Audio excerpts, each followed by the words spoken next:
अस्सलामुअलैकुम वरहमतुल्लाहि वबरकातुहू। खुश आमदीद। बच्चे की पैदाइश के वक़्त जिस्म में खून की मिकदार कितनी होती है?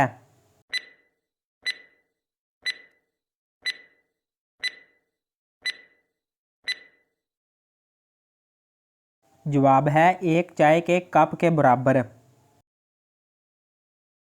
इंसानी जिस्म में किस चीज़ की कमी शुगर की बीमारी का बायस बनती है?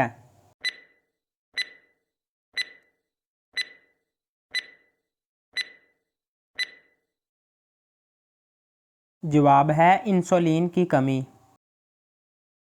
सितारे किस चीज़ से बनते हैं?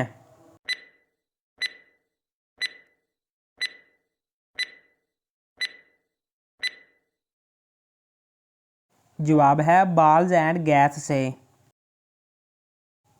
किस सियारे को ज़मीन की बहन कहा जाता है?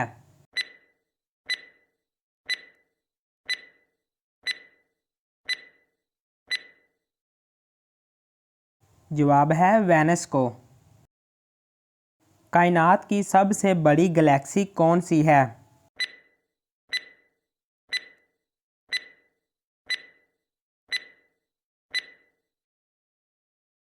जवाब है स्पाइरल गैलेक्सी। निज़ाम शमसी में किस सियारे के सबसे ज़्यादा चांद हैं?